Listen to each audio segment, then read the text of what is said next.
Salam sejahtera pada semuanya. Hari ini kita belajar tentang trombosis ya. Sebelum saya mulai, ada yang tahu apa itu trombosis? Mungkin ada yang udah baca.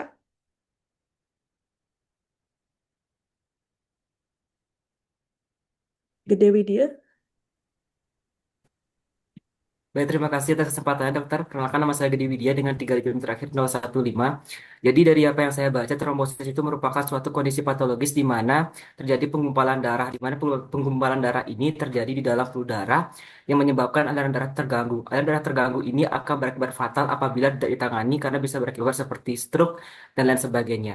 Dan ini juga akan bahkan kematian sel atau nekrosis apabila suatu kapiler itu terhambat oleh yang namanya gumpalan darah ini karena oksigen yang dibutuhkan oleh sel tersebut akan terhambat. Seperti itu, dokter. Terima kasih. Ya, terima kasih ya. Jadi betul ya, sebagian besar jadi trombosis itu seperti yang dijelaskan teman kalian tadi, jadi bisa berbahaya ya. Jadi sebelum ke trombosis, kita dulu pernah belajar hemostasis ya. Ada yang ingat hemostasis? Karena ini nyambung. Kenapa bisa terjadi trombosis karena hemostasis. Ada yang ingat hemostasis? Alzo coba. Baik dokter, terima kasih kesempatannya. Hemostasis itu sendiri itu adalah proses fisiologis tentang tubuh untuk menghentikan perdarahan saat terjadi cedera dalam pembuluh darah itu sendiri tanpa menyebabkan pembekuan yang berlebihan itu sendiri, dokter. Terima kasih.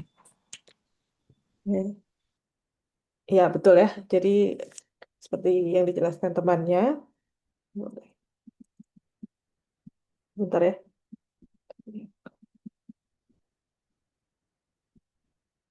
Ya, jadi kita lanjutkan. Jadi hemostasis itu adalah proses penghentian pendarahan ya. Dia fisiologis ya. Secara spontan dari pembuluh darah yang mengalami kerusakan. Di situ contohnya kalau kita keiris pisau, lagi potong apa misalnya teriris. Dia berdarah tuh, netes darahnya. Gimana caranya dia biar berhenti, biar nggak netes terus? Itu ada proses yang namanya hemostasis. Itu adalah keseimbangan ya intinya. Jadi kalau ada yang eh, mengalir istilahnya harus ada yang menyetop gitu kan istilahnya ya. Kalau bahasa gampangnya. Jadi seperti ini ya. Hemostasis itu harus seimbang. Di mana berdarah di situ ada pembekuan. Jadi tidak boleh ada yang berat sebelah. Kalau terlalu perdarahan juga jelek, terlalu pembekuan juga jelek. Kalau terlalu pembekuan yang sekarang kita bahas nih trombosis ya. Trombosis nanti terlalu banyak bekuannya jadi nyumbat, bisa stroke, bisa penyakit yang lain, bisa sakit jantung dan lain-lain. Ya, jadi hemostasis itu ada primer, ada sekunder ya. Kita ulang lagi karena nyambung semua ya. Primer itu pembentukan sumbat trombosit. Jadi diawali dari sumbat trombosit, sedangkan sekunder itu sumbat hemostatik, yaitu adalah eh, trombosit ditambah fibrin ya, ditambah fibrin. Jadi biar trombositnya tetap nempel di situ kita perlu benang-benang istilahnya kan. Benang-benang fibrin biar tetap di situ. Tapi benang-benang itu juga tidak boleh terus-terusan ada. Nanti benang-benang itu harus pelan-pelan didegradasi. Ya biar kembali jadi normal. Jadi tubuh kita pintar ya sebenarnya dia bisa menyeimbangkan. Pokoknya intinya orang sehat itu semuanya seimbang. Kalau ada yang berlebihan atau kekurangan pasti ada kesalahan, ada penyakit istilahnya. Jadi hemostasis primer itu merujuk ke injuri di vaskuler. Responnya dia mengeluarkan platelet plak, ya. Jadi dia ngeluarin platelet untuk sumbat trombosit di tempat yang terluka itu. Dan primary atau primer hemostasis itu immediate ya. Jadi langsung kalau ada yang berdarah dia langsung caranya stop pendarahan dengan datanglah trombosit ke sana, dia membentuk formasi jadi plak ya, jadi numpuk-numpuk-numpuk nempel di dinding endotel di tempat yang terjadi injuri. Kemudian trombositnya akan mengeluarkan komponen-komponen koagulan yang menjadi agregasi dan membentuk plak yang lebih bagus ya.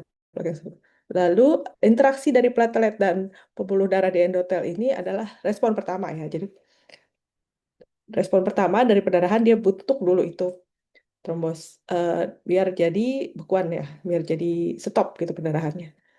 Dan misalnya Nah ini, primary hemostasis itu butuh terutama platelet ya. Platelet nih kalau trombosit nih kalau kita lihat di sel hapusan darah tepi itu kecil banget nih. Ini eritrosit, trombos titik-titik begini kecil banget, mungkin kayak kotoran. Nah. Ini itu trombosit karena ukurannya cuma 2 sampai 3 mikro kalau tidak salah ya. Jadi normalnya itu 150.000 sampai 450.000 banyak ya normalnya. Tapi kalau kurang, kalau di bawah 100.000, kayak orang demam berdarah itu biasanya di bawah 100.000. Orang demam berdarah, trombositnya di bawah 100.000, makanya ada perdarahan di bawah kulit namanya petekie.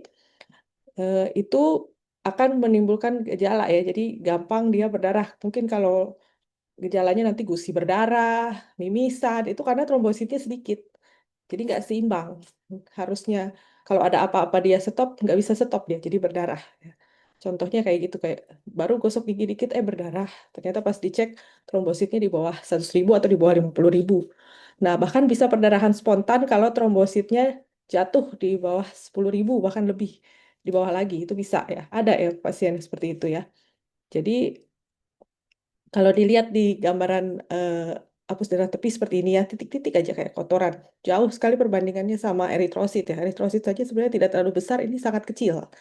Ya, seperti ini kalau pewarnaannya pakai white ya. Jadi makanya merah pink gini, kalau white tuh warnanya agak-agak pink merah ya. Terus hemostasis ada yang sekunder. Ini melibatkan aktivasi enzim dari koagulasi.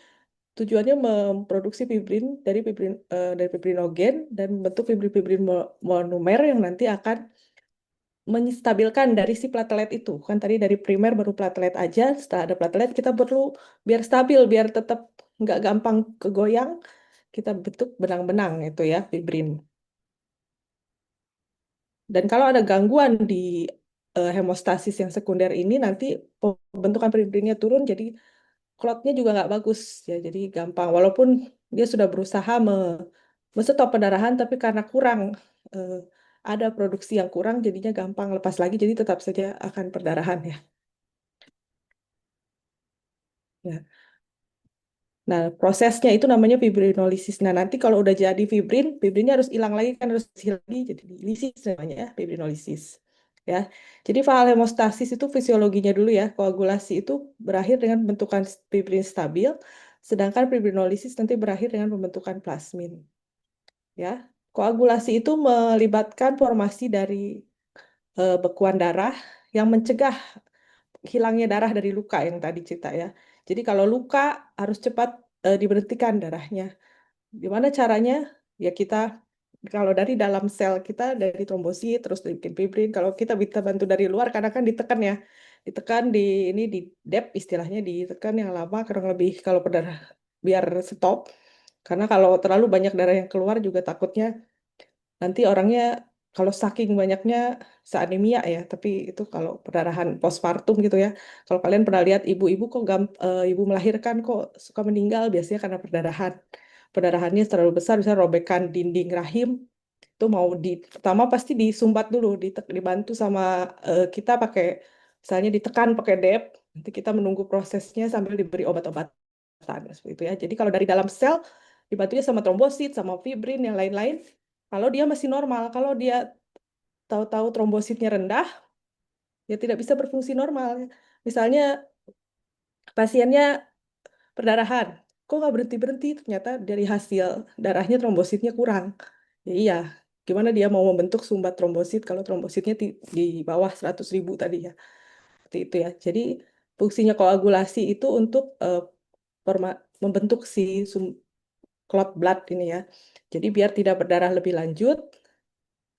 Terus ada kebalikannya antikoagulan. Antikoagulan adalah obat yang mencegah terjadinya blood clot. Ini biasanya, jadi koagulasi kan dari blood clot, anti kebalikannya ya. Jadi clotnya misalnya kebanyakan, di obatnya namanya antikoagulan. Nah ini obatnya biasanya untuk penyakit yang trombus ini ya. Jadi kayak kebanyakan bekuan, kan nanti bisa beresiko jadi sakit jantung, jadi stroke. Dan biar tidak terlalu cepat beku, nama obatnya antikoagulan di kebalikannya. Dia diberikan untuk pasien yang memiliki risiko tinggi untuk terjadi clots. Jadi agar tidak mudah terjadi stroke dan sakit jantung. Jadi kalau kalian punya keluarga yang punya sakit jantung terus ada minum obat jantung yang diminum rutin itu salah satunya pasti ada antikoagulan. Pasti karena salah satu faktor risiko orang gampang Karena sakit jantung adalah istilahnya orang suka bilang darahnya gak lancar atau darahnya kental gitu kadang sebutnya ya. Mungkin itu maksudnya ini, gampang tersumbat. Darahnya gampang tersumbat, jadi dikasihnya kebalikannya, biar darahnya tidak gampang tersumbat. Namanya antikoagulan ya. Jadi ini fisiologisnya ya, kalau luka trombositnya pecah nanti, trombosit terangsang mengeluarkan trombokinase. Trombokinase menjadi protrombin, dan protrombin perlu bantuan vitamin ya, vitamin K dan ion kalsium untuk menjadi protrombin jadi trombin, dari trombin menjadi fibrinogen, fibrinogen menjadi fibrin, baru nanti lukanya tertutup. Ya, ya. Ini ini nyambung lagi ya, faktor koagulasi ya. Faktor koagulasi ingat ini ada 13 dengan semua pengertian yang beda-beda dari faktor 1 Romawi ya, 1 Romawi sampai 13 Romawi. Ini semua diproduksi di liver. Jadi kalau ada livernya yang bermasalah, heparnya bermasalah, jangan-jangan kalau berat biasanya ininya akan hasilnya. Jadi istilahnya kalau di koagulasi itu memanjang atau memendek, bukan normal atau tinggi. Memanjang atau memendek. Jadi kalau dia memanjang, biasanya faktor 7 itu memanjang. Itu berarti ada kelainan. Memanjang itu artinya misalnya harusnya dia darahnya beku dalam waktu 20 detik, ternyata memanjang baru 30 detik baru bekunya. Seperti itu istilahnya. Kalau kemarin di hematologi itu rendah, tinggi, dan nanti kalau ini memanjang, memendek. Kalau di koagulasi ya, kalau koagulasi saja di faktor-faktor ini. Faktor ini kalau di lab kalian lihat biasanya periksanya mungkin kalau pernah dengar atau ada saudaranya yang periksanya PTA-PTT, prothrombin time atau APTT. Yang aktivated kebalikannya PT-APTT ya. Jadi APT itu 7 ya. PT itu faktor 7 nanti ada di belakang dijelaskan. Jadi seperti ini ya. Dan von Willebrand faktor ini di luar dari faktor 8, tapi dia diperlukan. Ada penyakitnya juga, defisiensi von Willebrand itu nanti penyakitnya mirip hemofili ya, jadi gampang berdarah, susah berhenti darahnya. Nah ini kalau diingat dari awal, jadi ada faktor ekstrinsik, faktor intrinsik, dan faktor common pathway. Ya, faktor ekstrinsik itu kalau dia dari awal ya luka, terus dia kena jaringan, dia mengaktifkan tisu faktor lalu berikatan dengan eh, nanti menghasilkan tromboplasti dan kalsium. Nanti tisu faktor atau faktor 3 ya di sini ya, tisu faktor ini.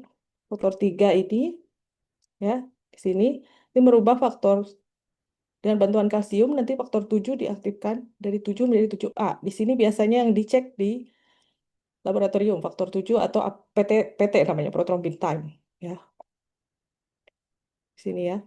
Jadi dia akan diaktifkan lalu masuk ke jalur common pathway dan jalur intrinsik, mengaktifasi kedua jalur ini. Berarti bekerja secara, kalau ada yang masih ingat ya, bekerja secara kaskade ya. J10 jadi 10A, J9 jadi 9A ya. Nanti dari sini lanjut ke sistem intrinsik. Jadi kalau ekstrinsik itu faktor 7, kalau faktor intrinsik faktor ini 12, 11, 9, 8 ya. Kalau APTT yang dicek di lab itu faktor 8. Jadi kalau faktor 8 yang memanjang, itu mungkin ada kelainan di sistem intrinsik. Kalau di sini memanjang, faktor 7-nya kelainan di sistem ekstrinsik. Kalau ada kelainan atau memanjang istilahnya tadi itu berarti nanti darahnya susah, istilahnya susah berhenti lah ya kalau bahasa awamnya. Kalau perdarahan nanti lama, orang lain 5 detik misalnya udah tutup lukanya, dia perlu kayak 30 detik atau bahkan 1 menit gitu ya. Jadi istilahnya darahnya ngucur atau mengalir terus, padahal harusnya normally tidak ya. Ini ya. Nanti bersatu di common pathway di faktor 10. Nah, di common pathway ini faktornya yang termasuk common pathway 10, 5, 2, 1. Nanti dia akan mengaktifkan protrombin jadi trombin. Dari trombin yang mengaktifkan fibrinogen, menghasilkan fibrin-fibrin. Nah, si fibrin ini harus dihancurkan belum ya, nanti fibrinolisis. Nanti fibrinnya ini akan distabilkan dengan faktor 13A jadi stabil fibrin polimer dan bentuk fibrin clot ya. Nah, seharusnya normalnya untuk mencegah over koagulasi, dia mencegah trombosis ya. Kalau over kan jadinya trombosis, jadi sumbatannya kebanyakan. Dia trombin bergerak sebagai prokoagulan, juga bergerak sebagai negatif feedback ya, dengan mengaktifasi plasminogen menjadi plasmin dan menstimulasi pengeluaran dari antitrombin. Nanti si plasmin ini akan akan membentuk mesh ya, bentuk jaring-jaring itu akan dihancurkan, dan antitrombin akan menurunkan produksi dari trombin melalui antitrombin dan menurunkan aktivasi dari faktor 10. Faktor 10 tadi yang common pathway ya. Protein C dan S juga berfungsi untuk mencegah koagulasi ya. Sini protein C tadi ada gambarnya. Protein C dan protein S itu juga berperan untuk mencegah koagulasi dengan cara mengaktifasi faktor 5 dan faktor 8. Ya. Jadi kuncinya sebenarnya ada di kaskade koagulasi ya. Karena kan kalau koagulasi itu normalnya eh, tidak boleh lebih, tidak boleh kurang. Nah, untuk mencegah lebih pun tubuh kita udah pinter, dia udah atur. Oh, ini kelebihan, jadi ini dikeluarin, ini dikurangin, seperti itu ya. Nah, kalau terlalu banyak clot, dia juga bahaya ya. Jadi perlu fibrinolisis. Ini dihambat dengan fibrinolisis dan nanti akan dihancurkan. Tapi nanti ada degradation product ya, produk-produk fibrinolisis yang harusnya dihancurkan. Kalau tidak dihancurkan nanti juga ada eh, bisa bikin bekuan kalau tidak dihancurkan. Itu biasanya degradation product itu kalau diukur di lab itu namanya D-dimer. Kalau D-dimernya tinggi berarti ada gangguan di sini. Jadi isi fibrinnya mungkin nggak dihancur-hancurin. Eh, Harusnya kan hilang ya, walaupun dia sudah beku, fibrinnya sudah ada dan nempel, nanti kan dihancurin lagi. Karena harus seimbang, karena normalnya kan nggak ada ya. Normal, dia kembali ke normal seperti itu. Ya, jadi seperti ini ya. Plasminogen diubah menjadi plasmin dengan bantuan tisu plasminogen aktivator. Lalu berubah jadi fibrin. Nah, fibrin degradation product ini. Walaupun fibrin kan dihancurin, dipotong-potong dari yang asalnya benang-benang itu dikecil-kecilin benang-benangnya. Nah, menghasilkan fibrin degradation product. Kalau fibrin degradation productnya ini juga numpuk, nanti akan ada masalah. Jadi makanya harusnya ini lisis juga si fibrin degradation productnya. Ya. Jadi ini ya, semakin besar pembuluh darah kita, kapiler itu pembuluh darah paling kecil ya. Kapiler paling kecil. Terus jadi vena yang kecil, arteriol, arteri yang kecil, vena itu yang ada di kelihatan kita nih yang di tangan kita, vena sama arteri itu yang di tangan kita juga kelihatan. Vena, arteri itu yang paling besar. Eh, Bukan lebih besar ya, kalau paling besar kan beda lagi. Terus jadi semakin besar pembuluh darah, semakin banyak sistem hemostatik yang terlibat. Kalau misalnya dia cuma kapiler ya gampang lah, cuma langsung aja nempel. Misalnya lukanya di kapiler, cepet dia hilang lukanya istilahnya. Misalnya robek kapilernya, tapi cepet dia kembali ke semula karena kan kecil ya. Kalau venul juga butuhnya trombosit-trombosit aja, arteri juga. Tapi kalau vena dia butuh yang lebih besar ya. Jadi kok harus kontraksi, plateletnya harus datang dan faktor-faktor hemostatik yang tadi itu harus ada juga. Arteri juga begitu, sama semakin besar kontraksi vaskularnya harus bagus. Kontraksi kan kalau kita luka tuh kita tekan tuh ya. Selain kita tekan, si arteri kita juga vasokonstriksi. Jadi dia mengeret, dikeretin gitu biar jangan berdarah lagi nih ya. Terus datang trombosit, terus perivaskuler dan intravaskulernya juga datang yang aktivasi tadi yang sampai common pathway. Intinya semakin besar luka di pembuluh darah yang besar, berarti semakin banyak si si faktor-faktor yang tadi itu keluar, semuanya dikeluarkan. Kalau masih kecil-kecil ya langsung juga otomatis gitu ya. Asal normal semua fungsinya, misalnya trombositnya jumlahnya normal, ya, tidak ada gangguan hepar, karena kalau ada gangguan hepar kan mungkin koagulasinya dibentuk di sana, nanti tidak terbentuk dengan sempurna faktor-faktor koagulasinya. Ini sama ya, vaskular. Kalau luka, dia akan terekspos dulu ke endotel. Nah, nanti endotel ini merangsang manggil-manggil apa namanya trombosit ya, adesi trombosit. Kurang lebih itu waktunya katanya 1 sampai 2 detik. Itu cepet banget ya. Kalau orang normal ya ini ya.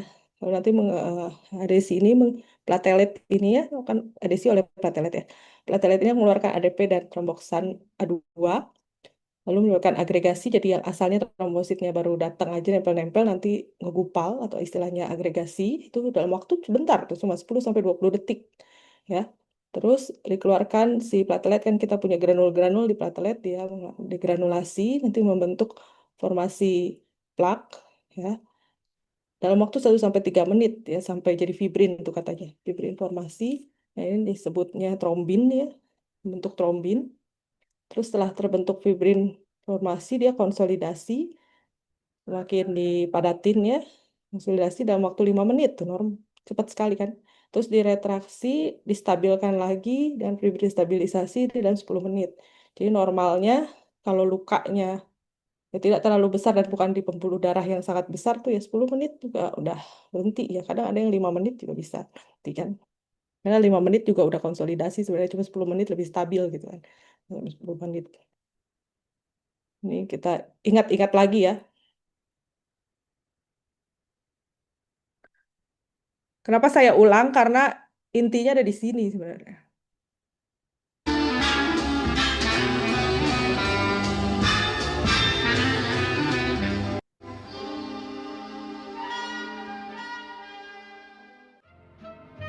Ini nggak boleh lupa sampai nanti.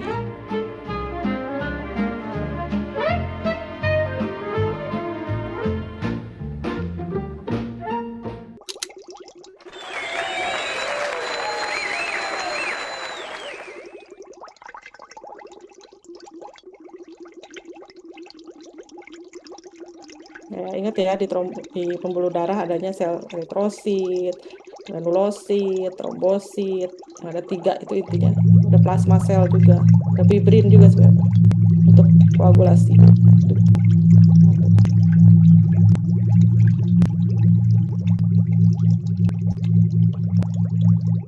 faktor ekstrinsik semuanya ngalir-ngalir. Tapi kalau normal kan dia tidak aktif ya. Cuma jalan-jalan aja dia.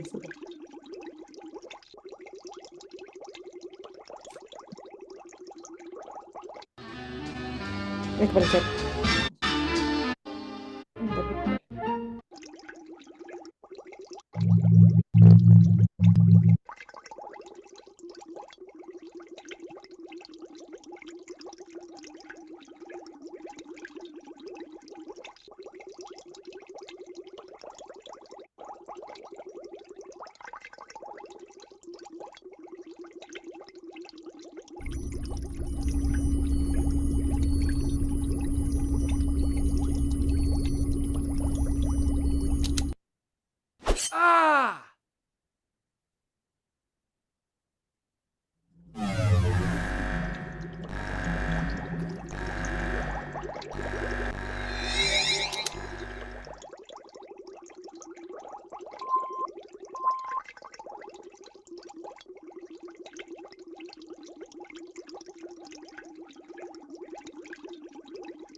Ya, trombositnya bentuk sumbat trombosit, hemostasis primer. Oh, 面对 Terus jadi hemostasis sekunder.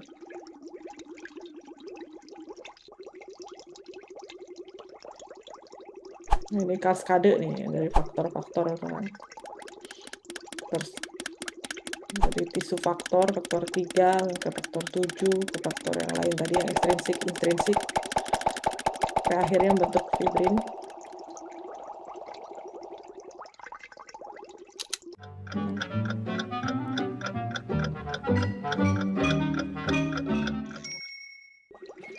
Ini kan proses yang tadi sebentar ya, tapi kalau sampai menghancurkan fibrin kita ya 48 jam.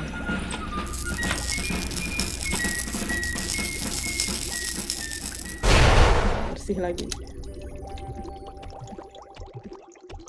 Nih, ada fibrin degradation product yang dipecah kan, ada sisanya dimakan sama RES ya, sama makrofag.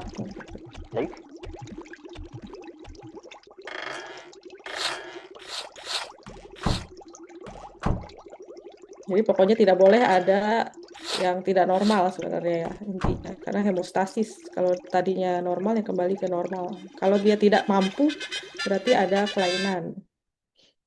Maka dia kalau trombositnya turun gitu kan, fungsi trombositnya kurang, ya pasti ada kelainan ya. Misalnya harusnya sumbat trombosit, padahal normalnya trombosit 150.000, dia cuma punya 10.000. Gimana caranya dia bikin sumbat trombosit? Pasti kurang, gitu ya. Nah, kita masuk ke trombosis. Trombosis itu proses pembentukan dari massa solid di sirkulasi, ya. Jadi massa solid yang harusnya tadi nggak ada ya, harusnya tadi bersih kan ini, dari massa-massa solid ini. Nah, kalau ada dia disebut trombus. Nah, normalnya kan, sebelum kita tahu trombus, kita harus tahu normalnya. Normalnya itu dia mempertahankan darah di pembuluh darah dan bentuk hemostatik plak diapromasin seperti yang tadi sudah dibahas. Trombosis ini kebalikannya dari hemostasis. Ya, jadi tidak, kalau hemostasis kan seimbang ya. Kalau trombosis patologinya, istilahnya patologi itu sakitnya ya. Kalau fisiologis kan normalnya, atau patologi itu sakitnya, itu istilahnya kalau di kedokteran. Terus dari definisinya adalah aktivasi yang inappropriate, yang tidak sesuai ya di proses hemostasis, seperti pembentukan blood clot di yang bahkan sebenarnya vaskularnya nggak injury ya, nggak luka, tapi dia bentuk-bentuk aja sendiri klotnya, karena ada kelainan namanya juga ya, atau trombosit. Atau sebenarnya lukanya kecil, tapi dia responnya berlebihan.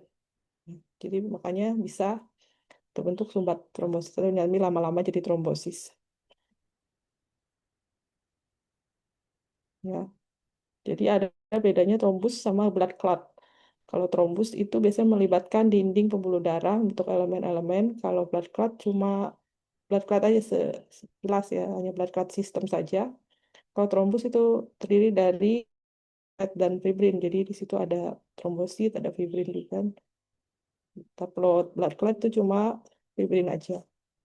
Trombus itu membahayakan hidup ya, bisa menimbulkan kematian. Kalau blood clot enggak, masih baik-baik saja, masih life saving ya, fungsinya blood clot kan untuk life saving. Ya, intinya ada 3 ini etiologinya: luka dari endotel, aliran yang abnormal, sama hiperkoagulasi, hypercoagulability. Ya, ini di mana-mana nanti ada nih, lihat Virchow, ada 3 ya yang menyebabkan trombosis. Jadi injurinya endotel, alirannya yang tidak normal, sama hiperkoagulabilitas. Ya, ini tadi lihat Virchow yang pasti itu 3 ya. Ini tambahannya, ini ada endotel injury, terus ada peran dari plateletnya itu sendiri, terus ada sistem koagulasinya apakah terganggu atau enggak, terus ada gangguan aliran pembuluh darah, atau ada juga hiperkoagulasi ya. Endotel injury ini biasanya lumayan berperan banyak ya. Jadi endotel injury ini karena ada gangguan di endotelnya, jadi harusnya kan kalau ada normalnya itu endotel injury ini, nanti kalau ada luka dia memanggil platelet ya, memanggil trombosit. Tapi kalau ada kelainan di situ, prosesnya tidak terjadi dengan benar ya. Jadi biasanya ada gangguan di seringnya kalau nih ada ulceratif atherosclerotic plaque. Jadi atherosclerotic itu kayak kalau kalian pernah dengar ada orang yang dibilang sakit jantung karena ada kumpulan kolesterol ya. Jadi atherosclerotic plaque itu kumpulan dari kolesterol, ada sel-sel inflamasi seperti neutrofil dan lain-lain. Itu dia nempel, membuat plak di endotel.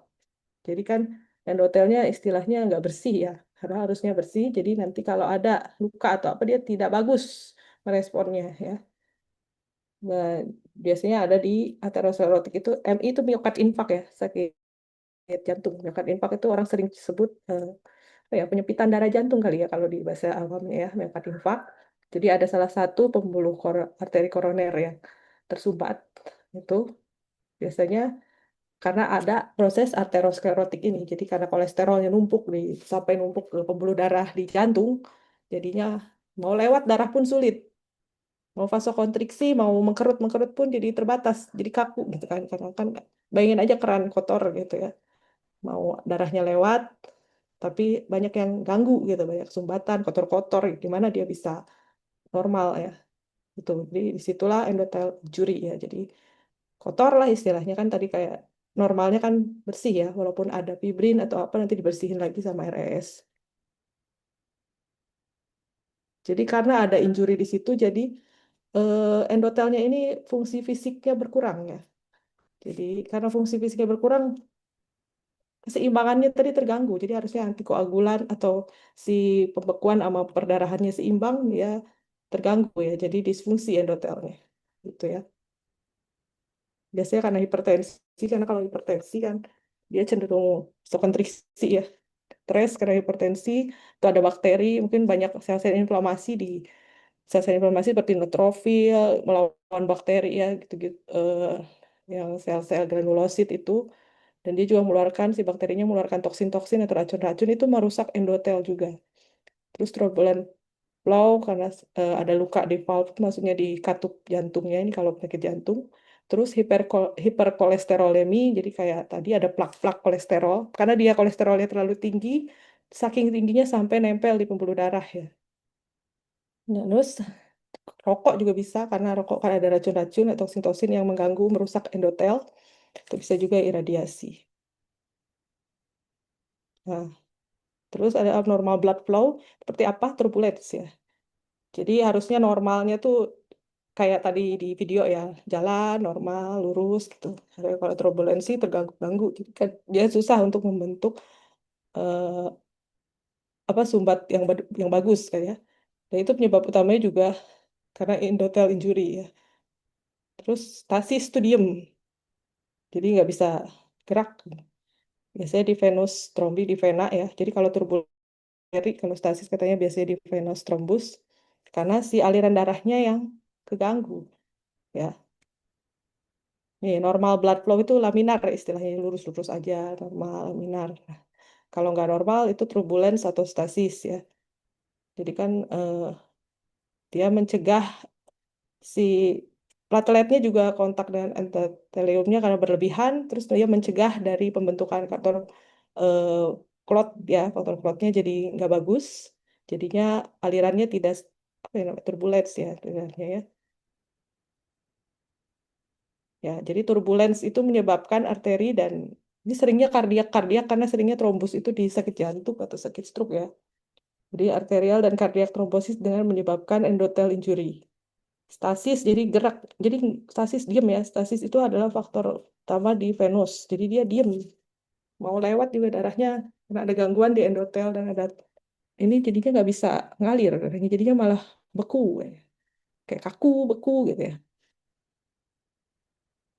Ya kayak gini ya, normalnya kan kayak di gambar tadi, lurus-lurus aja jalan, normal laminar namanya. Kalau ini ada turbulence, jadi ya ngaco ya, termuter gitu ya.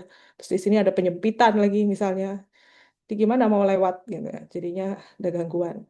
Mau lewat, makanya kebayangkan misalnya dia mau lewat normal, tapi karena ada gangguan, terus misalnya ini ada penyempitan juga di gambar ini, terus nantinya bisa nempel di satu sisi itu membentuk trombus, nggak bisa lewat soalnya dia. Nah, biasanya ini contohnya sama ya, ada aterosklerotik lagi karena memang plak ya. Plak itu bayangannya kotoran aja ya, aterosklerotik plak, tapi kalau di tubuh kita kotorannya lemak gitu. Terus aortik dan arterial aneurysma, miokard infark karena ada sumbatan. Kalau ada sumbatan ya tentu terganggu ya alirannya. Terus stenosis juga penyempitan, artinya penyempitan katup mitral. Jadi kalau ada penyempitan katup ya tidak bisa lah dia lewat dengan normal ya, makanya terjadi gangguan aliran darah. Hyperviscosity syndrome, dia terlalu kental. Sickle cell anemia, jadi dia sel-selnya seperti bulan sabit. Sickle cell, jadi seperti bulan sabit, dia tidak bisa normal ya, kan harusnya bulat-bulat, ada tengahnya, ada cekungannya, tapi karena dia ada gangguan di gen, anemianya anemia sickle cell. Ini juga mengganggu dari aliran darah. Nah, hiperkoagulasi ini penting tapi katanya kontribusinya sedikit, ya jarang. Ya. Itu mutasi. Kayak tadi dilihatin faktor-faktor koagulasi karena mutasinya di situ. Mutasi di faktor 5 gen atau mutasi di gen protrombinnya. Tapi jarang juga, ada juga yang defisiensi antitrombin, defisiensi protein C, protein S. Karena ini semua bergerak di koagulasi ya. Jadi kalau ada salah satu yang kurang, ya kalau nggak cepat berdarah ya kelebihan. Ini hiper. Jadi harusnya dihambat, dia tidak menghambat, jadi kelebihan. Ya. Jadi mutasi di faktor 5 atau proacelerin gen, jadi rata-rata di gennya ya. Makanya katanya jarang. Mutasi di faktor 2 gen atau prothrombin gen. Jadi faktor 5-nya resisten terhadap inaktivasi protein C. Jadi prothrombinnya malah meningkat. Ya. Tapi jarang, jarang. Biasanya kongenital, karena ini mutasinya di tingkat gen ya. Ya, kalau yang sekunder bisa juga. Lagi-lagi miokard infark ya, MI itu miokard infark. Di IC itu eh, disseminated gara-gara si faktor degradasi si yang tadi saya bilang itu kan harusnya ngalir ngalir kan pecah, fibrin pecah dimakan sama RES, tapi ada yang kelainan, jadi dia ngalir-ngalir aja itu pecahannya. Lama-lama jadi degradasi produk, bikin di IC. Nah, itu juga bisa membuat hiperkoagulasi ya. Terus atrial fibrilasi itu sakit jantung ya. Jantungnya dia atriumnya istilahnya. Kan ada jantung tuh ada atrium, ada ventricle. Atriumnya dia getar-getar aja. Getar, getar, getar, getar. Harusnya kan begini. Kalau fibrilasi itu dia getar-getar aja. Jadi bayangin aja suatu jantung getar-getar aja, gimana bisa darahnya lewat dengan bagus ya. Jadinya dia hiperkoagulasi. Terus eh, jaringannya luka atau prostetik cardiac valve itu katup katup jantung yang prostetik itu yang kayak buatan ya. Ini biasanya kalau orangnya sakit jantung terus perlu katupnya bermasalah terus dipasang prostetik, atau kalau palsu ya istilahnya katupnya, kadang dia bikin hiperkoagulasi. Terus ada antifosfolipid antibody syndrome. Ini biasanya ada di penyakitnya namanya SLE ya, penyakit lupus. Dia punya lupus antikoagulan, atau ada juga antifosfolipid antibody di lupus antikoagulan itu. Jadi darahnya gampang koagulasi. Jadi hiperkoagulasi karena ada si antifosfolipid antibody ini. Ya, ini ada juga tapi jarang. Ya, jadi kalau sindrom nefrotik, kalau kardiomiopati, kalau kehamilan juga suka hiperkoagulabilitas ya. Karena ibu hamil kok beda lagi dengan orang normal. Jadi semua tubuhnya berbeda, darahnya pun jadi lebih dilusi istilahnya, lebih cair gitu ya. Terus sickle cell anemia, terus smoking, rokok. Kenapa rokok? Karena dia rusak endotel juga kan tadi. Ya. Jadi kalau hiperkoagulabilitas ada peningkatan di kadar epidemiologren, protrombin, faktor 7. Ini tadi yang tadi kan faktor 7A, 8A, 10A, makanya pentingnya tahu kaskade. Terus ada peningkatan jumlah platelet. Kalau kemarin ingat belajar yang plateletnya naik, namanya trombositosis. Ada di polycythemia vera. Dia juga, makanya polycythemia vera dibilang bisa bikin trombosis. Karena kebanyakan trombositnya. Jadi semua yang kebanyakan atau kekurangan gak ada yang bagus ya. Harus seimbang. Kalau normalnya segitu, segitu. Kalau kelebihan nih, hiper. Kalau kekurangan, hipo. Gitu. Jadi ada penurunan dari kadar antitrombin 3, protein C, dan fibrinolisin. Terus kalau sakit hepar. Sakit hepar atau sakit ini, kan tadi ada gangguan koagulasi ya. Gangguan koagulasi, di faktor-faktor koagulasi kan semua dibentuk di situ. Nah, seringnya juga protrombinnya terganggu pembentukannya, atau gangguan di empedu, di apa namanya, di saluran empedunya, karena saluran empedu juga berfungsi untuk penyerapan vitamin K. Vitamin K kan tadi berfungsi juga di faktor-faktor koagulasi. Kalau misalnya dia ada kekurangan di sana, nanti absorpsi dari vitamin K-nya berkurang. Ya, jadi ada koagulasi. Ya, ini white thrombus dan red thrombus. Jadi ada red thrombus. Kalau white thrombus itu katanya platelet aja. Kalau red thrombus ada fibrin ditambah eritrosit. Ini plak-plak tuh, misalnya kotoran seringnya atherosclerosis, plak tadi itu ya, atherosclerosis. Ya, jadi trombus itu kalau di arteri ada vena, ada arteri ya. Kalau di arteri biasanya oklusif, nempel di arteri yang terluka. Katanya yang tadi gray white ya, putih ya berarti gray white. Terdiri dari meswak, platelet, fibrin, eritrosit, dan degenerating leukosit. Kalau vena biasanya tidak selalu oklusif dan tidak menempel secara langsung. Warnanya merah katanya. Terus terdiri dari eritrosit, lebih banyak eritrositnya dibandingkan kalau arteri. Nah, kalau mural itu kalau gede banget trombusnya, ketika arteri trombus ada di jantung, biasanya kan kenapa jantung terus ya itu tadi karena seringnya emang trombus di jantung ya. Trombus di di apa bilik bilik jantung atau di lumen aorta ya. Aorta ada di jantung ya. Itu biasanya menyebabkan dindingnya rusak dan jadi kayak ada sumbatan di pembuluh darah yang besar ya. Pembuluh darah yang besar terutama di jantung itu namanya mural trombi. Nah, kalau arteri atau kardiak trombi biasanya ada arteriosklerotik plaque, itu lagi ya. Datang terus di arteriosklerotik plaque, terus berjalannya secara retrograde dari jadi berbalik ya dari aliran aliran normalnya. Sana dia retrograde berbalik ke retro. Terus dari biasanya ada di descending atau di daerah-daerah di selain koroner, cerebral dan arteri femoral ya. Kalau vena itu seringnya stasis ya. Dari tadi kan disebut stasis itu dia biasanya di vena kaki ya seringnya. Peritelic occurs the site of stasis, grow in direction of blood flow. Jadi dia mengikuti aliran darah. Kalau tadi kan retrograde kalau arteri ya. Terus sering menyebabkan emboli. Emboli itu jadi kalau dia trombusnya lepas, dia lepas nih trombus kan bekuan ya. Bekuannya tahu-tahu lepas nih karena itu tiba-tiba aja nggak ada penyebab apa-apa dia lepas namanya emboli itu dia nanti atau bisa trombusnya atau bisa udara atau apa itu kan mungkin pernah dengar ya itu bisa menyebabkan kematian mendadak itu nanti tiba-tiba dia lepas terus nempel di otak meninggal menyumbat apalagi menyumbatnya yang pembuluh darah yang vital ya kalau pembuluh darah yang kecil-kecil mungkin nggak kerasa ya tapi kalau yang gede ini trombusnya gede nyumbat di tempat yang vital bisa mati mendadak emboli biasanya di ekstremitas kalau vena ya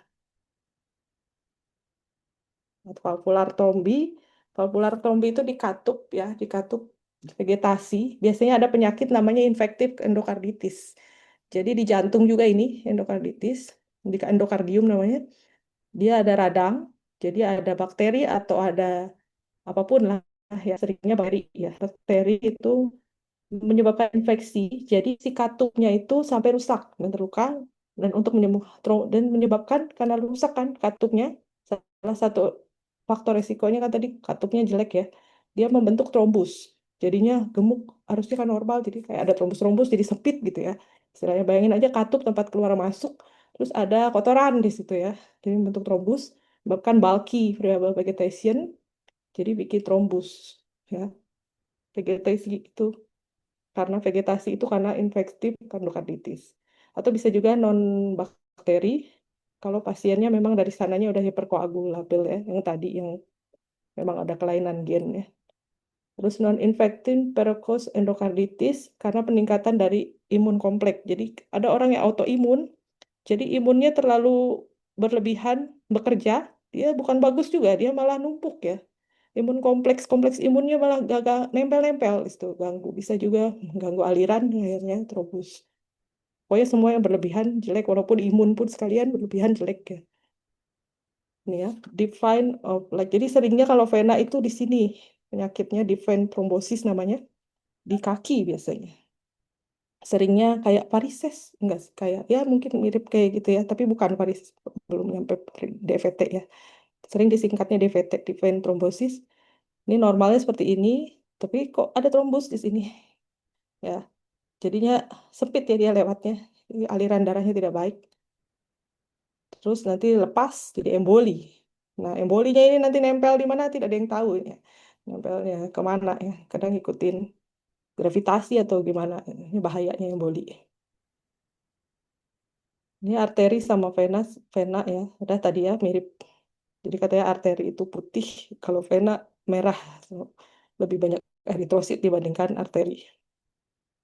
Terus lebih sering bikin emboli itu yang yang apa namanya, yang kaki ya, yang vena, yang tadi, yang kayak gini lebih sering bikin emboli daripada kalau di jantung, karena dia pengaruh ininya ya, lebih gampang dia ke atas ya. Kalau udah di atas dia mau kemana lagi? Kalau arteri kan biasanya kayak sakit jantung, ya,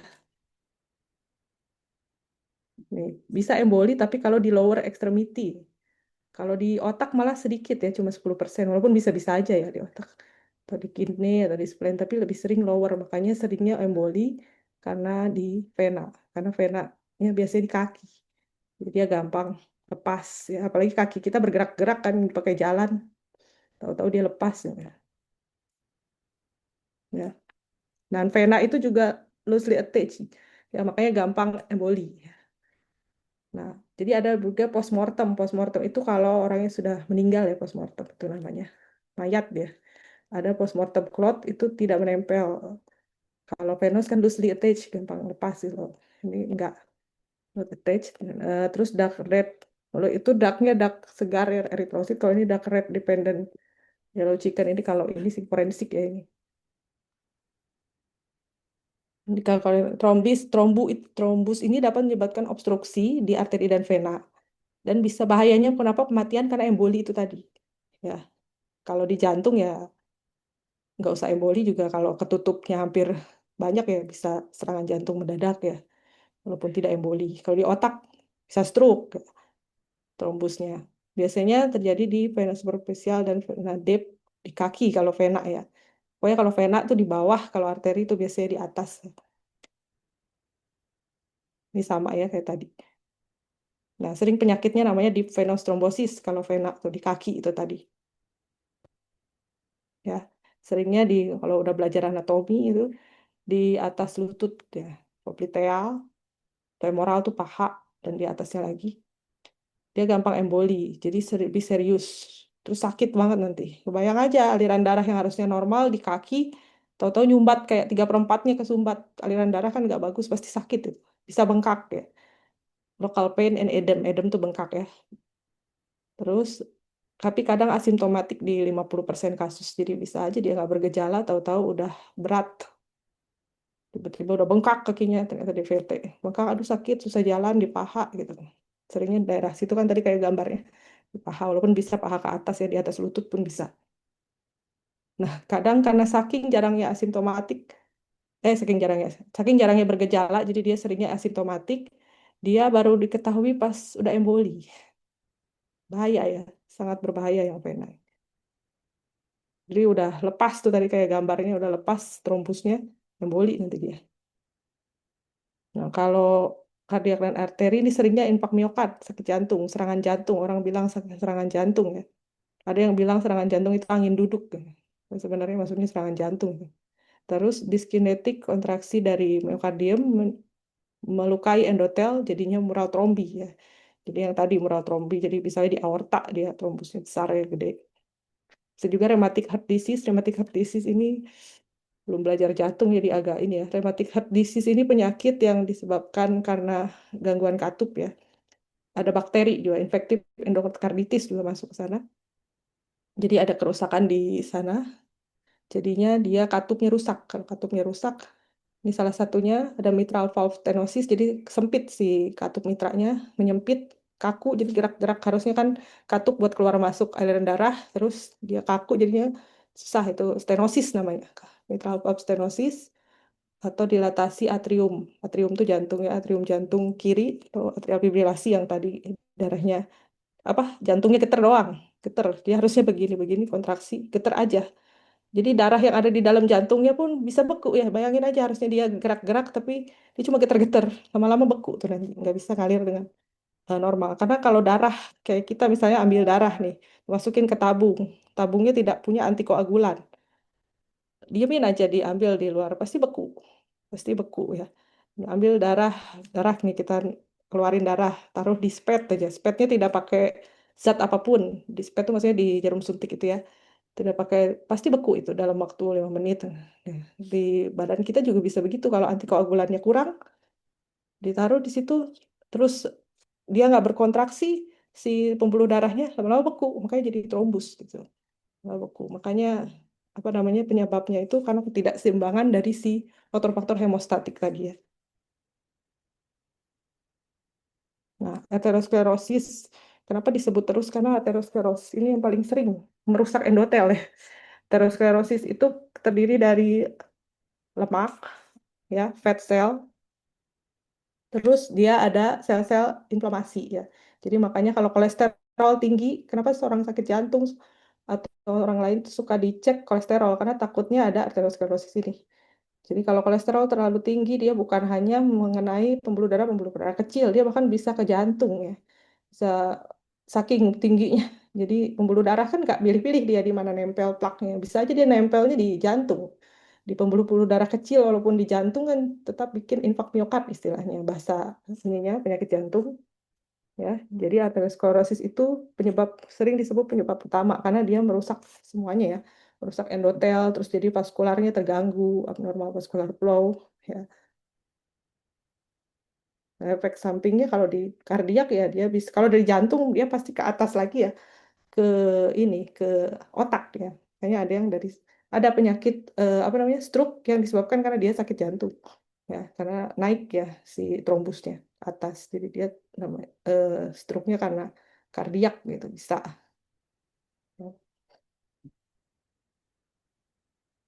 Terus bisa juga kalau di perifer itu perifer emboli, common site-nya di brain, kidney dan spleen ya.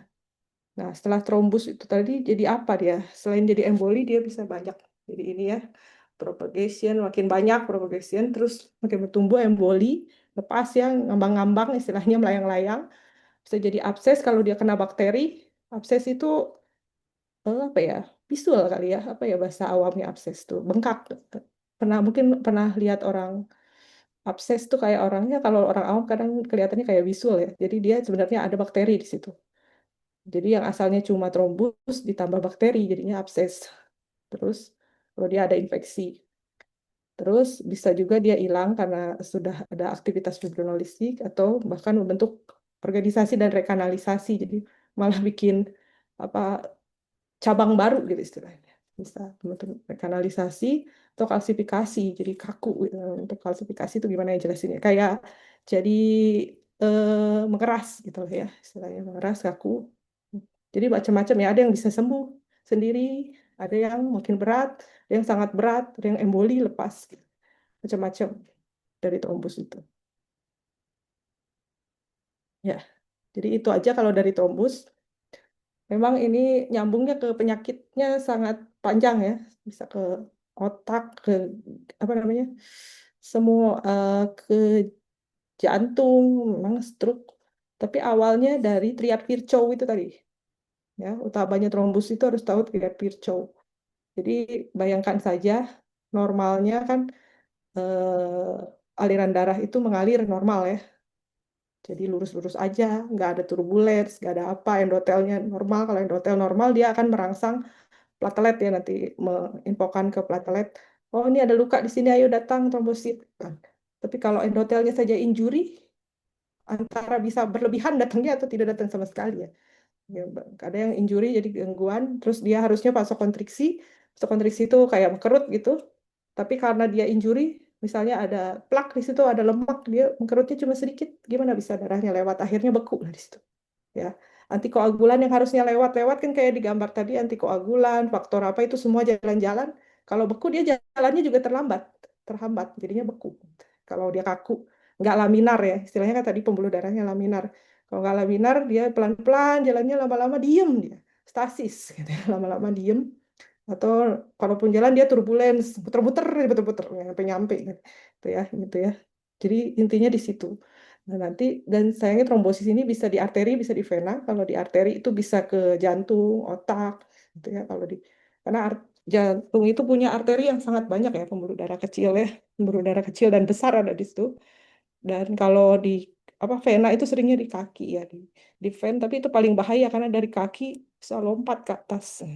Bisa emboli, jalan-jalan, tahu-tahu nempel di mana nggak tahu. Makanya kalau orang sakit kaki bengkak-bengkak biasanya dicurigai DVT ya nanti di USG dulu biasanya ada USG apa namanya itu nanti dicek dulu apakah alirannya itu normal kalau alirannya kelihatannya nggak normal jangan-jangan dia di vein thrombosis gitu. Kalau nggak salah seingat saya di USG di daerah situ dicek aliran darahnya seperti apa kalau kelihatan nanti di pembuluh darah apa namanya kelihatan sumbatannya di mana kayak di jantung kan ada eko ya di kaki juga ada gitu.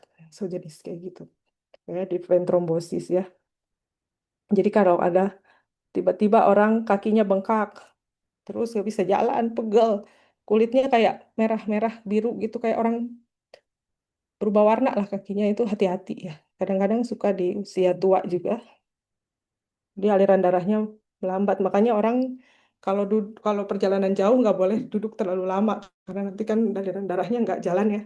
Takutnya malah DPT. Bisa aja. Kalau terlalu nggak gerak-gerak sama sekali, mobilitas bisa juga menyebabkan itu stasis kan. Jadi harusnya kan kita sesuai gravitasi pas berdiri, tapi dia nggak berdiri-berdiri gitu istilahnya. Jadi mau lewat pun darahnya susah. Karena kan balik ya, vena dari seluruh tubuh ke jantung, mau baliknya juga terganggu. Itu ya intinya. Kurang lebih seperti itu. Ini memang banyak istilah-istilah, mungkin istilah baru karena belum nyampe jantung kan, belum nyampe blok jantung. Apa udah belum kan? Ya karena itu ini agak jantung semua ini bahasnya. MI itu miokard infark ya, atau miokard infark. Ya. Stroke di sini nggak terlalu dibahas karena ya intinya bayangkan saja ada pembuluh darah di otak itu kesumbat. Ya pasti biasanya ada stroke itu ada infak, ada pendarahan ya. Infak itu penyumbatan, kalau perdarahan dia berdarah jadi pecah pembuluh darahnya, kebalikannya. Kalau yang trombus ini lebih ke infak sih harusnya ya. Karena dia akan menyumbat ya. Kalau perdarahan ya biasanya dia kebalikannya, pecah pembuluh darah terlalu tinggi tekanannya terus pecah. Bisa gitu. Ya, ada yang mau ditanyakan? Apa gede video? Baik, terima kasih dokter. Jadi di sini saya mau bertanya soal emboli yang tadi dokter jelaskan bahwasan tadi kan Mm-mm. emboli ini untuk diketahui itu di lumayan susah gitu. Jadi ketika 50% terjadinya baru diketahui. Mm-mm. Dan saya lihat tadi di gambar untuk emboli ini tuh Mm-mm. ada fibrinogennya. Jadi tubuh itu sebenarnya tidak memiliki gini ya dokter ya, semacam pertahanan diri untuk bisa menghancurkan emboli itu. Mungkin kayak antiagulan atau apalah gitu supaya Ya, emboli ini tidak menyumbat peredaran darah yang ada di tubuh kita dokter. oh, enggak. Oh iya, jadi emboli ini kayak gini kan. Jadi normalnya tuh normal. Ya. Terus karena dia ada trombus, lepas nih salah satu trombusnya. Hancur. Kalau apakah ada pertahanan? Tidak ada, karena dia melayang-layang aja. Melayang-layang, karena sebenarnya ini orangnya udah kelainan ya. Orang normal tuh nggak akan begini. Normal-normal aja darahnya ini kan. Yang normal. Kalau dia ada gangguan yang tadi yang seperti triad Virchow tadi, ada gangguan aliran, terus ada gangguan endotel, ada hiperkoagulabilitas. Emboli ini pecah, lepas. Terus misalnya dia karena kaki di bawah pasti gerak-gerak nih. Pas jalan, lepas. Misalnya lepas ke atas. Apakah tidak bisa, nggak kedetek sama tubuh kita. Karena itu emboli ini penyebab kematian paling berat ya. Paling paling nggak kedetek ya. Kalau mati mendadak misalnya. Ada orang yang habis operasi, sering ada emboli pada kehamilan, pada itu bisa. Karena memang tidak bisa mendetek ya, tidak bisa sih. Kita tahu dari mana sebelum, karena dia melayang-layang aja. Karena ini kan kelihatannya gede. Dari segini aja, lepas segini aja udah bahaya nih. Mungkin aja dia sebenarnya udah lepas yang kecil-kecil. Tapi karena kecil jadi nggak terlalu ganggu. Tapi kalau lepasnya gede, tahu-tahu dia nyumbat di arteri atau di vena yang pas sama ukurannya dia, tutup aja sudah tidak bisa ditolong. Ya, kalau apakah tubuh kita tidak bisa? Tidak bisa. Tubuh kita juga eh, mungkin kalah ya sama ini ya karena dia beda apa namanya dari dasarnya ini kan ada di orang yang tidak normal ya, orang yang sakit gitu ya. Jadi memang pertahanan tubuhnya kurang juga pasti.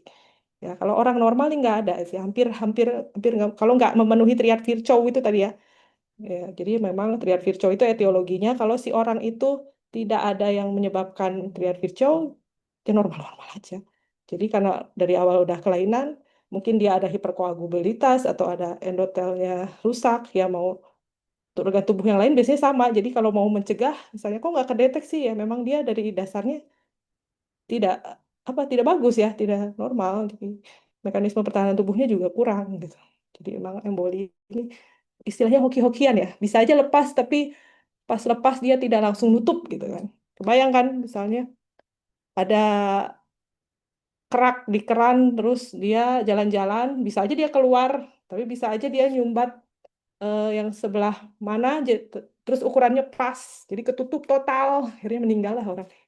Bisa begitu. Apalagi nutupnya misalnya di jantung atau di otak, meninggal total, langsung meninggal. Kayaknya bahaya ini DVT. Yang vena ini makanya lebih mematikan katanya. Walaupun arteri juga bahaya sih, tapi ini lebih kaget gitu, karena embolinya lebih nggak kedetek gitu. Kalau jantung kan bisa kita, oh iya, jantung gitu. Kalau kaki, hampir nggak ada yang peduli sama kaki gitu ya. Gitu ya. Kirain bengkak-bengkak biasa, taunya DVT, di vein trombosis gitu ya. Iya, jadi kalau nggak bisa sih, jujur saja. Kalau emboli susah sekali dicegah. Terima kasih dokter. Ya,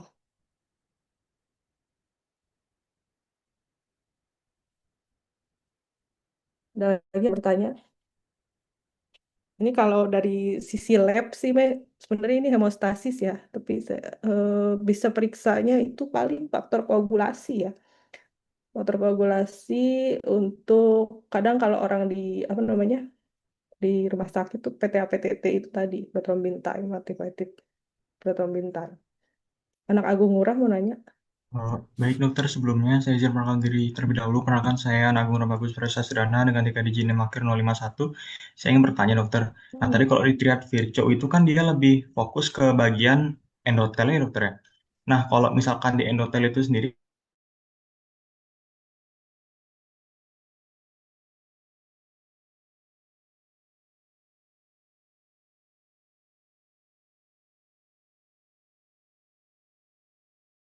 nanti akan membuat vascular spasm, jadi dia akan mengecilkan juga atau membentuk vasoconstriction. Nah kalau kalau dari smooth muscle itu apakah dia tidak akan membuat yang namanya seperti trombosis itu jika dia terlalu aktif ya dokter ya? Kalau dari yang saya perhatikan itu kan lebih ke bagian endotelnya aja yang dilirik gitu karena si endotelnya ini yang menghasilkan zat-zat yang anti trombosis gitu. Oh, oh, enggak juga. Sebenarnya harus tiga-tiganya.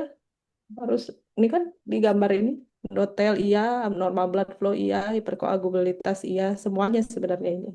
Ya, nggak bisa kalau satu aja biasanya jarang ya endotel injury Oh, aja berarti atau apa. smooth smooth muscle itu dia nanti menyebabkan misalkan seperti abnormal blood flow gitu ya dokter. Jadi juga akan mengarah ke trombosis gitu ya bagian smooth muscle. Kalau dia berlebihan ya, Heeh. semua yang Oh, berlebihan ya bisa-bisa aja. Kalau misalnya endotelnya atau bisa juga dari endotel injury nanti apa karena misalnya berkonotasi berlebihan nanti jadi abnormal aliran darahnya itu bisa aja sih tapi lama-lama jadi hiperkoagulitas. Tapi sebenarnya ini nyambung ya harus tiga-tiganya jadi hampir nggak mungkin ini aja jadi langsung. Jadi kan ini sebenarnya ini kan ada panah nih kebalikannya bisa nih kebalikannya bisa tapi harus triad Virchow ini harus tiga-tiganya ya. Jadi kalau sering soalnya begini nih apa saja triad Virchow jadi biasanya ya jadi memang bisa sih tapi apa yang menyebabkan dia smooth muscle-nya seperti itu gitu ya apa penyakit apa gitu karena itu sangat susah ya maksudnya didetek pakai apa itu ada di eh, histo ya udah di tunika itu agak susah ya sebenarnya jadi makanya di kelompokannya langsung endotel injury gitu ya pokoknya apapun yang mengganggu luka atau menyebabkan luka di endotel nanti akan menyebabkan si gangguan aliran darah lama-lama dia hiperkoagulitas tadi bisa trombosis apapun bisa sih itu ya jadi bisa tapi sebenarnya kalau salah satu aja hampir nggak mungkin kan ini berhubungan ya. Semua berhubungan. Jadi dari sini dia ke sini, bahkan dari sini dia ke sini. Makanya disebutnya triacarcho. Tiga-tiganya pasti terjadi. Gitu ya. Gitu ya. Kurang lebih seperti itu paling. baik, terima kasih dokter. Ya Alzo. Baik, terima kasih dokter. Perkenalkan saya Aulus Sukamia dengan NIM 001. Pertanyaan saya itu tentang koagulasi tadi yang telah dibahas oleh dokter sendiri. Namun, di sini ada pertanyaan saya. Bagaimana interaksi antara sistem imun bawaan itu, misalnya itu neutrofil intracellular Hmm. traps itu tadi saya sempat dengar itu, dan sistem koagulasi dapat mempercepat pembentukan yang namanya itu trombus itu sendiri. Dan dalam kondisi apa mekanisme ini menjadi maladaptif? Itu sendiri dokter. Maksudnya Terima apa ya? kasih. Apa? Neutrofil apa? Neutrophil extracellular traps dokter. Neutrofil Iya, intracellular. Oh, NET. iya Bu. NETs. Ya, Jadi gimana maksud pertanyaannya? Jadi seperti apa NET mempengaruhi koagulasi gitu? iya benar dokter. Sebenarnya ini kan normal ya. Mhm. Jadi kalau misalnya si ini kemarin yang mana ya yang RES itu ya. Jadi normalnya itu kan NET itu buat infeksi ya, buat infeksi, dan kalau ada infeksi dia nanti akan mengeluarkan infeksi itu kayak tadi di gambar itu. Jadi kalau ada infeksi semua bergerak tuh sel-selnya, mau sel eritrosit, sel sel granulosit, granulosit kan neutrofil ya, atau trombosis koagulasi ya. Jadi dia mempengaruhinya di mana ya, nanti dia menjalankan si koagulasi. Makanya kalau orang infeksi, kayak orang infeksi itu dia nanti akan menghasilkan trombosit yang lebih banyak. Jadi seringnya trombositosis. Seringnya trombositosis. Nah, kalau trombositosisnya, infeksinya tidak diobati, trombositosisnya berlebihan sampai sejuta, sampai bisa loh ada orang yang sejuta. Tapi ada penyakitnya sebenarnya. Trombositosis esensial itu bisa disebabkan oleh infeksi juga, nanti lama-lama ya bisa membentuk trombus. Jadi faktor risiko trombus. Jadi memang NET ini kan terjadi karena infeksi ya. Kalau infeksi dia nanti trombosit juga datang. Ya, semua tentara tubuh kita datang, trombosit ini manggil juga. Nah, kalau berlebihan ya bisa bikin jadi apa trombosis. Kalau berlebihan nanti dia membentuk plak juga kayak gambar tadi ya. Lama-lama jadi trombus bisa. Jadi kalau hubungannya kalau dia ketahuan ada NET atau apa ya mungkin ada infeksi, obatilah infeksinya. Berarti infeksinya nanti trombositnya harusnya kembali menjadi normal. Makanya harus kadang sering sekali orang infeksi itu memang leukosit tinggi, trombosit tinggi. Ya, kalau bukan kelainan di trombositnya ya. Ada yang kelainan ini memang saya nggak bahas ya. Ada yang kelainan dari kemarin kan kita bahasnya ITP ya. Ada yang kebalikannya trombositosis ya. Nah, di trombositosis itu juga menyebabkan trombus. Ya, jadi memang apa hubungannya di infeksinya aja sih sebenarnya. Hubungannya di infeksinya. Jadi kalau infeksi dia memanggil semua tentara sampai trombositnya dipanggil. Ya. Jadi kalau kebanyakan terus infeksinya berat, diemin aja, nggak diobatin, nggak apa, terus tubuh kita juga pertahanan tubuhnya jelek. Jadi ada yang bisa sembuh sendiri ada, kalau bagus ya. Tapi jarang ya kalau berat infeksinya sama self limiting disease sih ya, agak susah ya. Jadi biasanya dia harus dibantu dari luar pakai antibiotik atau apa. Jadi infeksinya berkurang, baru bisa trombusnya dicegah. Tapi kalau ketinggian trombus bisa sampai 600-800 ribu bahaya. Itu bisa aja dia trombus. Ya, memang seperti itu ya. Jadi obatilah infeksinya. Hubungannya ke sana aja sih kalau ini neutrofil ya. Baik, terima kasih dokter. Ya, Albert. Oke, baik dokter. Sebelumnya izin memperkenalkan Hmm. diri singkat. Saya Albert dengan 3 digit NIM akhir yaitu 010. Jadi yang ingin saya tanyakan dokter tadi kan terkait trias Virchow itu ada bagian yang disebut dengan hyper Hmm. coagulability seperti itu dokter. Nah Hmm. jadi saya masih bingung nih dokter di hyper coagulability itu Hmm. maksudnya apakah darah itu maaf, apakah darah itu kelebihan maaf, apakah darah itu kekurangan faktor tertentu gitu dokter? Saya pikirnya kalau hypercoagulability itu antara mungkin dia itu faktor koagulasinya itu lebih tinggi atau yang kedua itu antara dia itu fibrinolisisnya itu nggak adekuat seperti itu sehingga masih ada sisa-sisa yang menempel di pembuluh darah Yang kita tadi seperti itu dokter. Mungkin sekian pertanyaan dari saya, dokter. Terima kasih. ya hypercoagulability itu ada juga yang sebutnya trombofilia ya. Jadi dia gampang bikin beku. Jadi koagulabilitasnya kebanyakan terlalu koagulasi mana tadi gambar. Tadi gen ya di sini ya. Biasanya mutasi di faktor 5, mutasi di faktor 2, terus mutasi protrombinnya meningkat. Nah, ini balik lagi ke sini ke mana tadi? Faktor koagulasi ke kaskade. Ini. Di sininya ada gangguan ya. Jadi harusnya tadi apa faktor 5 ya. Nah, faktor 5 di common pathway-nya di sini terganggu. Coba ya bentar cari gambar yang lebih. Kita harus mengerti ini dulu soalnya sih. Kan dia gangguannya gangguan gen ya. Kalau normalnya dulu tahu. Kalau normalnya tahu ya penyakitnya tahu. Tapi kayaknya yang di RES dia ada nih. Yang kemarin saya bahas di bab RES.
Jadi kan tadi, enggak ada ya. Jadi kan tadi ini kekurangan faktor, kita harus hafal ininya dulu soalnya, si koagulasinya ini, kaskade. Jadi bisa kurang si, apa tadi namanya, kan trombin ya, trombin.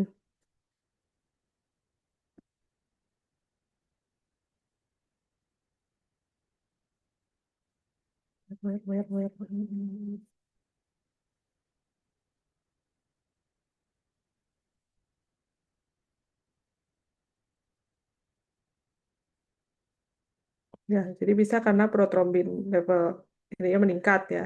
Jadi semuanya berujung di apa namanya, di degradation produk ya, di yang terakhir itu. Gimana biar samping-sampingan ini. Nah,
ya, jadi intinya, jadi kan kalau bisa apa namanya, bisa acquired ya, didapat atau bisa secondary ya. Jadi kalau misalnya dia didapat nih faktor genetik nih ya, mutasi di sini, berarti kan ada gangguan di kaskade koagulasi ya. Di kaskade tadi misalnya dari 5 harusnya dari 5A, tapi karena ada mutasi, dia jadi kekurangan suatu bahan ya, kekurangan suatu bahan. Jadi kan koagulasi ini fungsinya untuk eh, membekukan ya, membekukan. Jadi kalau ada kekurangan nanti bisa memanjang istilahnya. Yang tadi saya bilang kalau koagulasi itu istilahnya memanjang memendek. Kalau dia memanjang, dia tadinya hiper ya. Jadi kelebihan memanjang. Jadi dia mutasi di sini di faktor 5 bisa, di protrombin bisa. Jadi memang faktor 5 tadi itu di mana? Di faktor common pathway ya. Di common pathway-nya bisa bermasalah. Kalau misalnya dia masalahnya di protrombin, itu di faktor 2 dia juga bisa. Jadi bisa juga yang tadi disebut apa di fibrinnya ya. Kan protrombin nanti bisa masuk ke fibrin ya.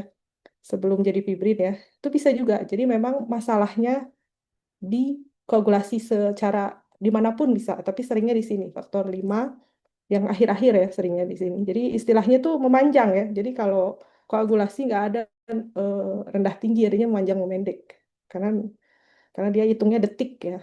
Detik berapa detik dia beku, berapa detik dia ini. Jadi kalau detiknya kelamaan memanjang namanya. Ya. Jadi kalau dia memanjang, kayak disebut hiperkoagulasi ya. Jadi dia ada salah satu faktor yang kurang, bisa bisa di yang tadi disebut tadi itu bisa, bisa juga di koagulasi yang lain ya. Ini faktor 5 dan macam ini kan ujung-ujungnya nanti ke protombin ya. Protombin ujung-ujungnya ke ini juga ya, ke apa? Common pathway ya. Ke common pathway. Jadi memang bisa gangguannya di situ. Tapi dimanapun bisa, cuma seringnya di situ kan. Anti trombin, protein C, atau ini homocysteine coagulator. Kenapa? Karena dia ada di faktor-faktor pembekuan ya. Jadi kalau faktor pembekuannya kurang, otomatis dia tidak bisa beku dengan normal, dia akan memanjang, jadinya hiperkoagulasi ya. Jadi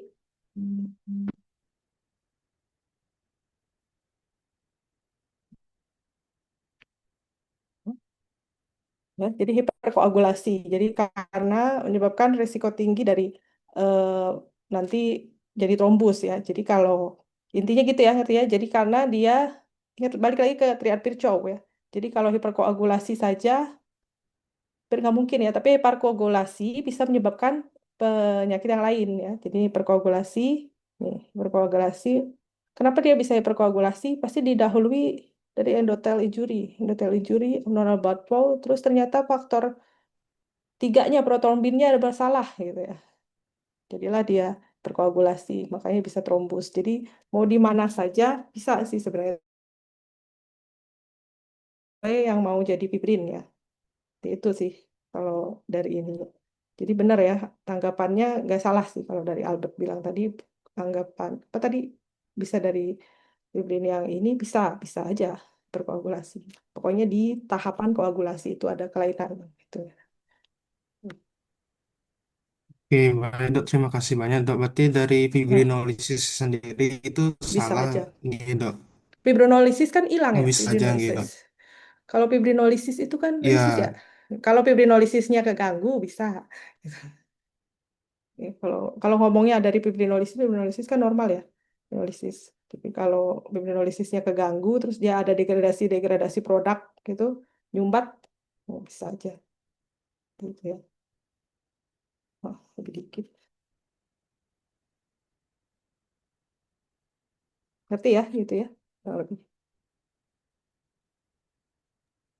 Raina. Oke. Baik, terima kasih banyak atas kesempatannya, dokter. Perkenalkan, saya Ida Yuraina Pratnya Pramesti dengan 3 digit NIM terakhir 095. Di sini saya merasa penasaran pada bagian hipercoagulability-nya, dok, di mana pada kaus hipercoagulability itu kan ada high risk-nya itu, ada salah satunya adalah prolong bed rest, di mana hal ini terjadi pada pasien-pasien yang mengalami koma, dokter. Mm-mm. Kemudian, apakah pada pasien koma itu perlu langsung diberikan yang namanya antikoagulan tanpa perlu menunggu muncul? Begitu pertanyaan saya, dokter. Apakah jelas nih, dokter? Hah? Oh ya, tapi enggak. Jadi gini, kenapa dia bisa, bayangin aja kayak orang kenapa koma jadi hiperkoagulitas itu ya, jadi stasis ya. Jadi stasis kan dia. Jadi stasis sebenarnya tergantung tergantung penyakitnya ya. Tergantung penyakitnya dia koma karena apa gitu ya.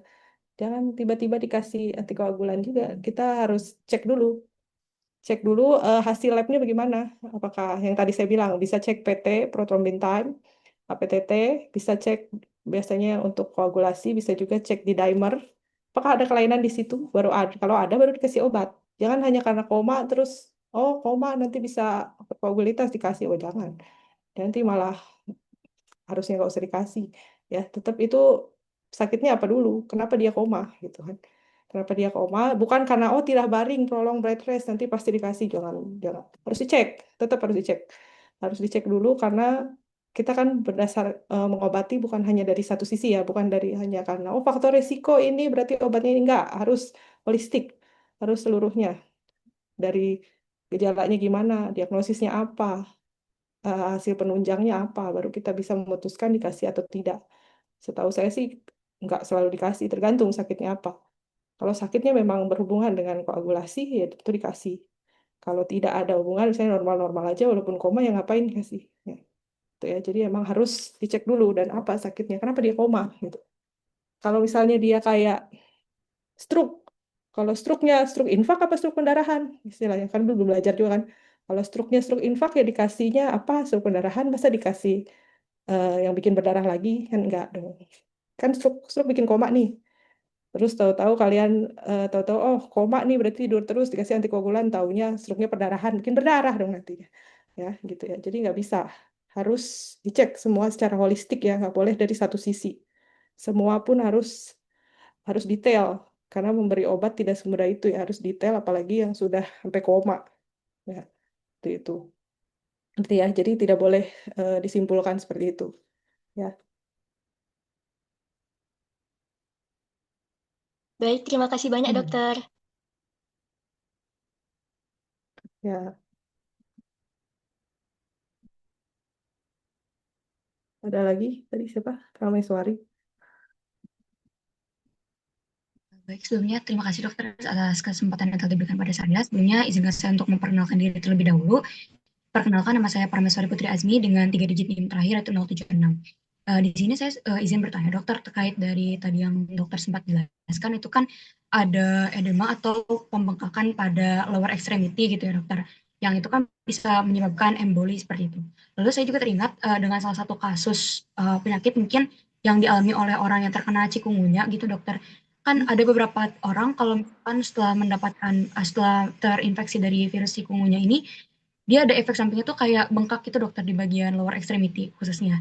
Eh, ada juga sih kayak mungkin di tangannya juga bisa bengkak, tapi di beberapa kasus yang biasa saya temui itu ada lebih banyak itu orang mengalami edema itu di bagian kaki gitu dokter. Terus juga dari lecture sebelumnya, dari semester sebelumnya pernah saya pelajari juga kalau misalkan ada bengkak di bagian lower extremity habis terkena virus itu kan cenderung ada gangguan entah itu di ginjal atau enggak di jantungnya gitu ya dokter. Kemudian tadi setelah mendengar penjelasan dokter tentang emboli itu sendiri, saya jadi penasaran apakah kalau misalnya ada terjadi pembengkakan gitu ya dokter di bagian lower extremity itu juga bisa mengindikasikan adanya emboli seperti itu dan apakah berbahaya? Oh, no, no, Terima no, kasih no, no, dokter. salah, salah. Bukan gitu ya. Jadi semua penyakit itu tidak satu penyebab ya. Penyebabnya banyak. Jadi nggak boleh disambung-sambungin gitu ya. Jadi misalnya, oh yang ini bengkak, jangan-jangan DVT, oh yang ini bengkak, jangan-jangan emboli. Emboli itu komplikasi ya. Emboli itu kalau plaknya lepas, ya, nggak kelihatan. Bukan karena sakit kakinya, oh udah emboli, enggak. Siapa yang tahu emboli kapan? Nggak tahu juga. Emboli itu benar-benar mendadak aja ya. Nggak boleh disambung-sambungin seperti itu. Jadi cikungunya itu apa? Virus, bakteri, parasit atau apa? Beda. Beda perjalanan penyakitnya. Kenapa dia bengkak? Bengkaknya bengkak apa? Bengkak piting udem, non piting udem, beda lagi. Ya, jadi nggak boleh disama-samain seperti itu ya.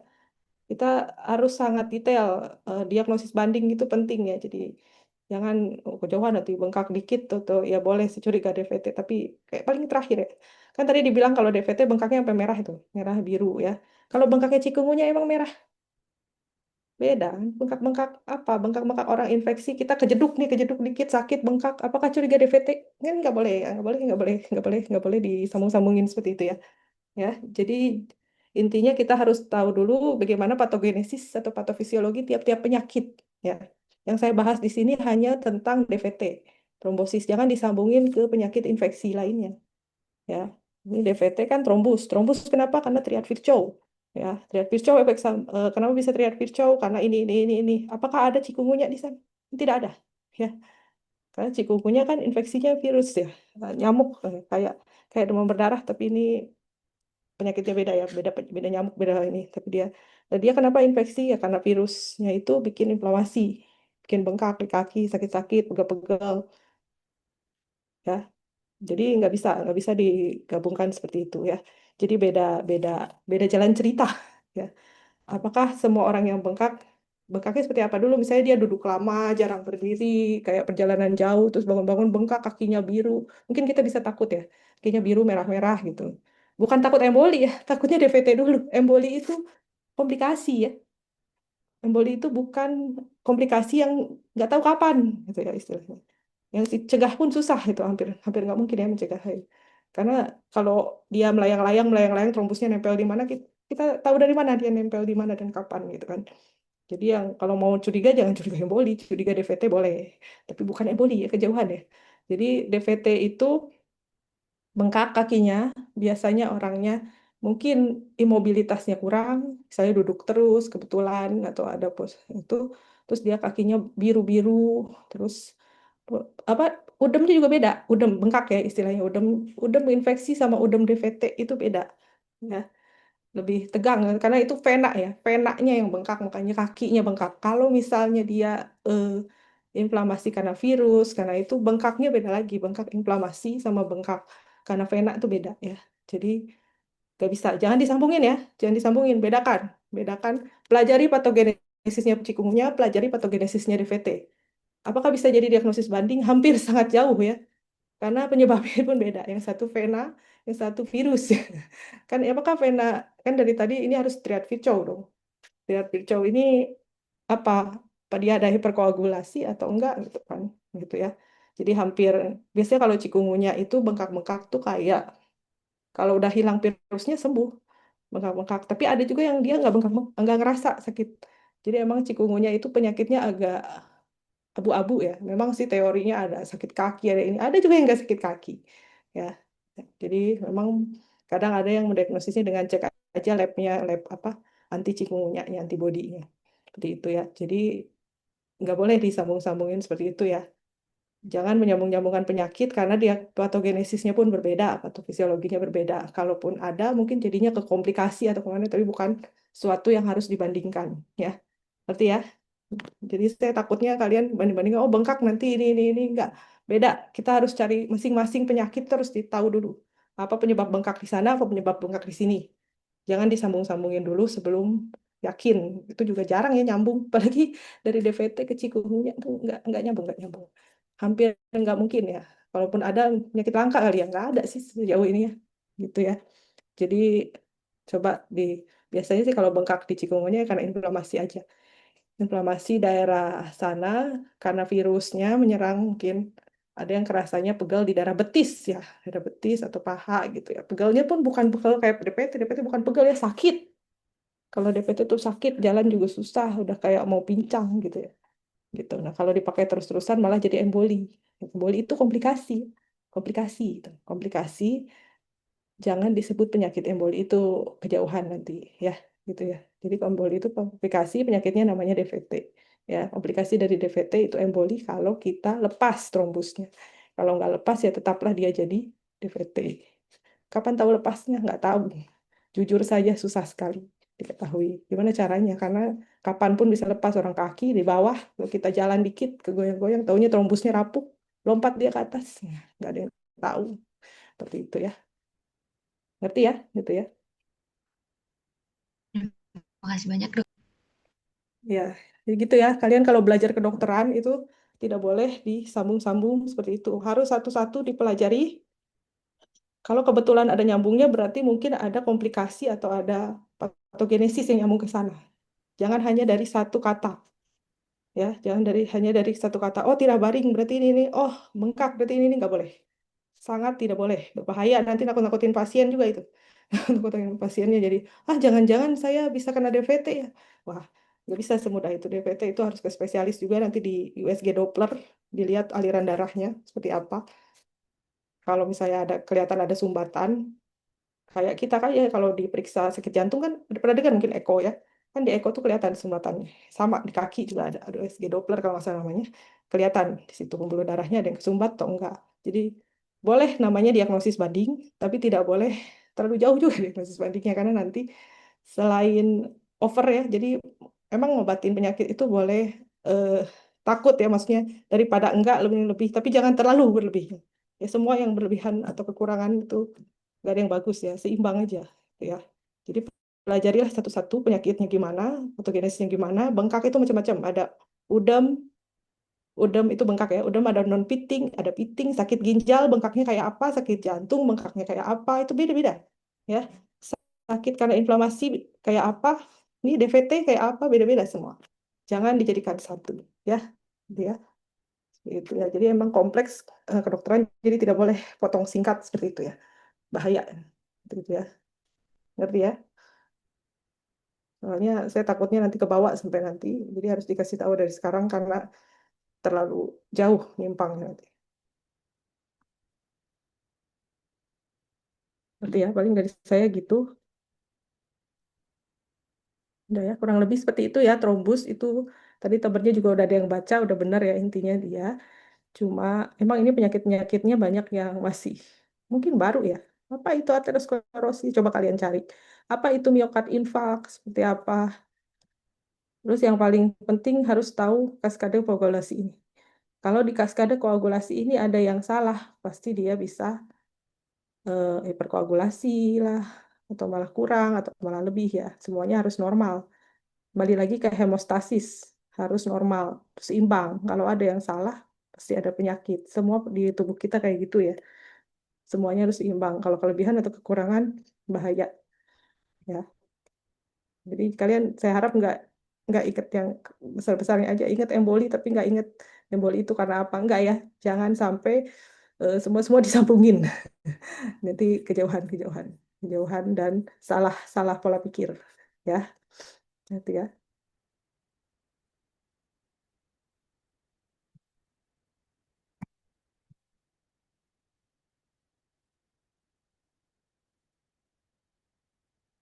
Udah ngerti semuanya ya, kurang lebih seperti itu ya. Kalau ini boleh dibaca lagi. Kalau saya karena dari sisi laboratorium, saya ambilnya dari buku laboratorium, dari buku hemostasis dan hematologi. Kalau ini sebenarnya mungkin ada juga di penyakit dalam ya harusnya ya. Penyakit dalam atau SPJP, penyakit jantung, nyambung sedikit ke situ. Atau bahkan mungkin ke neuro kan ada struknya. Itu. Tapi kalau dari sisi eh, lab, ya ke sana. Yang tadi makanya saya tekankan di memanjang memendek. Karena kalian harus tahu kalau hasil lab itu tidak hanya normal, normal rendah tinggi, ada juga memanjang memendek. Normal memanjang memendek. Gitu ya. Sudah ya? Ada lagi yang mau ditanyakan? Itu ya pesan dari saya, kalau melihat penyakit jangan dari satu kata ya. Bengkak, susah tidur gitu. Jangan banyak gitu. Berat apa namanya? Kompleks. Jangan terlalu simpel juga jelek. Nanti jadinya salah ya. Benar.